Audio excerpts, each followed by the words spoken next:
Satan is mentioned in the scriptures of almost all major religions, be it Christianity, Islam, or Judaism. Each one of them echoes the same truth, and that is Satan is the epitome of arrogance and deceit. Bible calls him the father of all lies, while as Quran warns people against satanic whispering, how he plants seeds of doubt in your head, and how he tempts you towards sin. Now, you may ask, what does that have to do with narcissism? Why are we even talking about that? Hold your horses, because I'm going to explain to you how a narcissist lets Satan influence his or her behavior, how he turns his body or her body into a vessel for Satan's evil, and how he or she acts on Satan's behalf. I'm going to talk about 7 lies Satan whispers to a narcissist and how that influences their behavior. Please stay until the very end, because this episode is going to be really interesting. I'm Danish, a psychologist, a trauma therapist, and a narcissistic abuse recovery professional. A small disclaimer. Today, I'm going to talk about narcissism from a spiritual perspective, because I think it is a spiritual warfare. If you're somebody who only is interested in understanding narcissistic abuse from a psychological perspective, that is okay. And here is an alternative approach for you to understand this episode better. You can see Satan as their alter ego, or an aspect of their ego that is a coping mechanism that talks to them, that reinforces their grandiosity and entitlement. Satanic lie number 1: your pain that they have caused justifies your cruelty towards them. Go destroy them, demolish them, annihilate them. It's fine. For they talk to you that way. They try to put you down. They try to destroy you. They tried to bring you down. They are trying to question your authority when you know you are the greatest, you're the best, you are the supreme. They can't acknowledge you, so you make them acknowledge your power by suppressing them. And that does not make you a bad person. That just makes you a powerful person. That's how they feel justified in their doings. And that's why they feel so right in attacking you. That's why they're so loud. That's why they're so crazy. And that's why they are so punitive and vengeful. Now, you may ask me, don't they have a free will here? They do. And that's why I said it's Satan's voice influencing their choices. Their conscience, or that good angel, that angelic part that sits on the other side of the shoulder, does not talk back and say, no, that's wrong. Yes, I am angry. I feel hurt. I will try to understand why that thing has affected me so much, and I won't cause them any harm. I'm not like them. That angel conscience is absent. So who takes control? Who gets all the control? Who gets to have maximum power over the narcissist? The satanic voice. That's why it's so alluring and tempting to them. And that's why they act on it so quickly. Satanic lie number 2. They are extremely jealous of you, which is why they're criticizing your work, because they can't make it their own. Go bring them down. Do what you have to do to become the top dog. It's okay. It's justified. After all, your intentions are pure. You just want to be successful. They shouldn't have a problem with it. That is how that satanic voice justifies deceitfulness. Let's say the narcissist has stolen somebody else's work. You are in an office, you work with them, you're their colleague, you work really hard on that project, and when the day of presentation came, they presented your work as their own without any credits, without mentioning you at all, and stole that success from you. They were given a promotion, and they also received a salary raise. Now you try to hold them accountable. You revolt and rebel.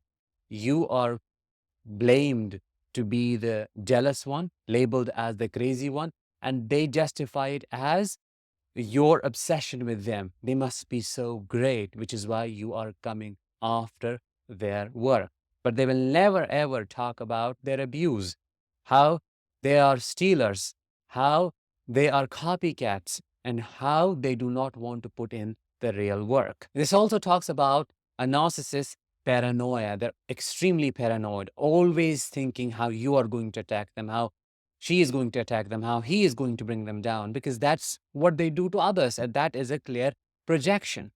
So that paranoia is fueled by Satan's dominion over their mind, over their soul. Satanic lie number 3. You cannot do anything wrong. It's impossible because you're the greatest, you're the best. You have a working moral compass. Your conscience is more alive than the rest.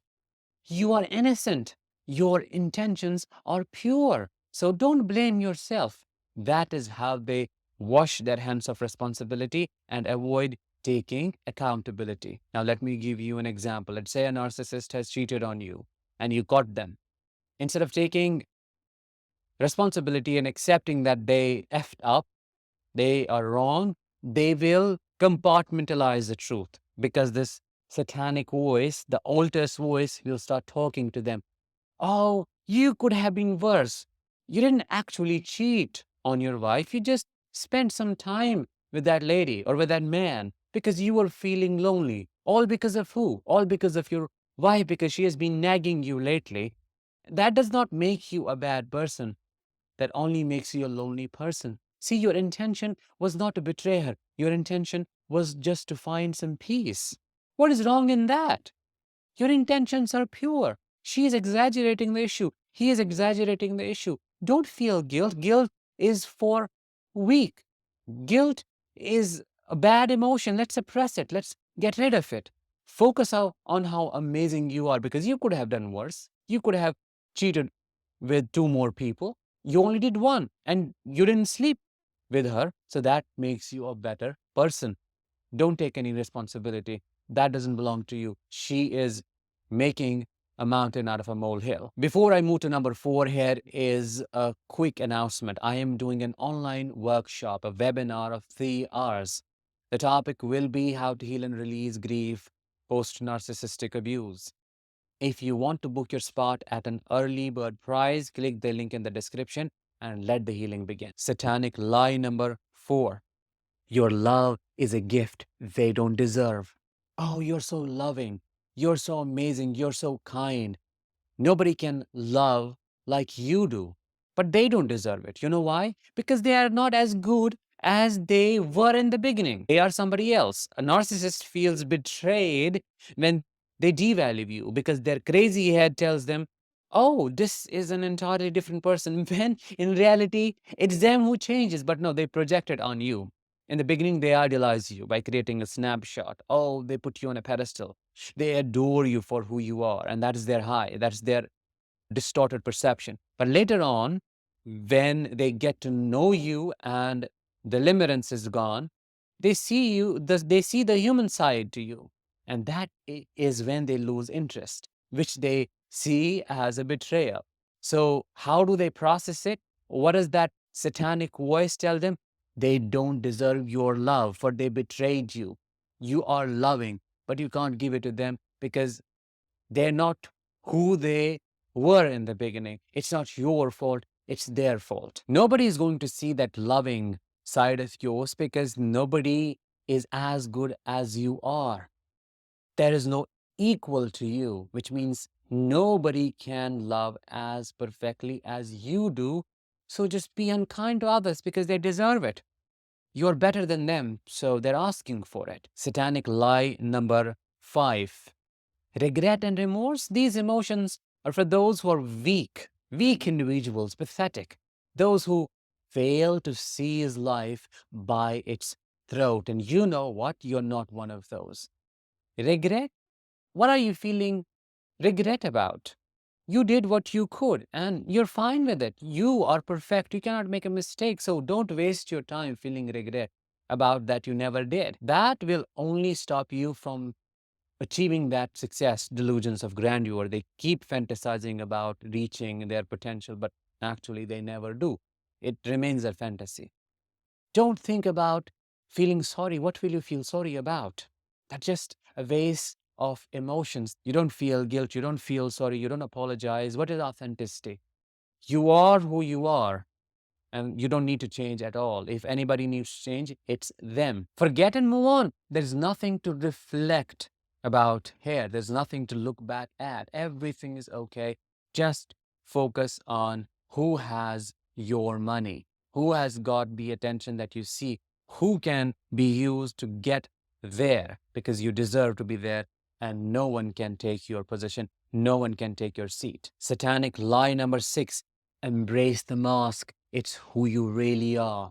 Satan knows that arrogance and deceitfulness will lead to a narcissist's demise, and that is what he wants.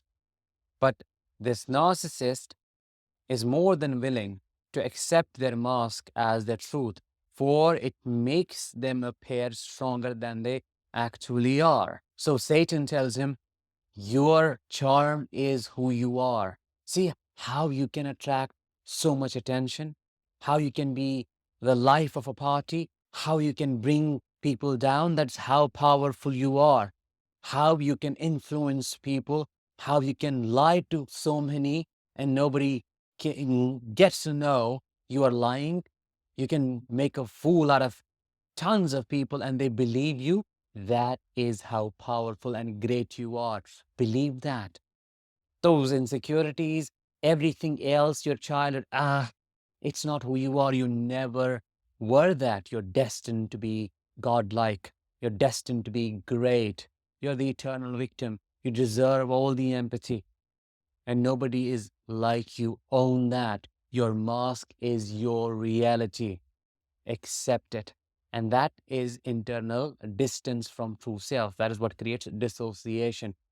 Essentially, they gaslight themselves, and this satanic voice acts or functions as a catalyst. Satanic lie number 7 and the last one. The world owes you everything because it took everything away from you, especially when you were a child. You got nothing. And because you're so great, you're so amazing, there is nobody like you. You can take whatever you want. You deserve to be the first person to be served, to be taken care of. And rest can wait because they're not as good as you are. You're amazing. Then they will easily accept your dominion. They'll be okay. They will adjust. You can't because you're the king or the queen. It's okay for you to interrupt. It's okay for you to steal. It's okay for you to destroy people. It's okay for you to never to say sorry because you are entitled to whatever you want and you can behave in whatever way you would like to, for there is no accountability for you. The voice does not stop there. It goes on further to say, the world owes you everything, but you owe no one nothing. You do not owe anybody anything because they're not performing the way you want them to perform. They're underperforming always. They're not giving me chances. I am giving them chances. And I have to sweet talk to them because they're foolish. There is no other way to make them understand that it's their fault. So I have to treat them like a child. They are doing things to earn my love. And why wouldn't they do that? I am that special. So it's on them, not me. And that's why I owe them nothing. These are narcissistic justifications. It's not Satan himself that makes them do these things, because if I say that, then that would mean they have zero self-control and their abusive nature is not their fault. I'm not saying that. What I'm saying is they have their free will. They can resist all of those intrusive thoughts and temptations, but they easily give in because there is no spiritual side. What do you think about all of this? Let me know in the comments and share this episode with others if you found it insightful.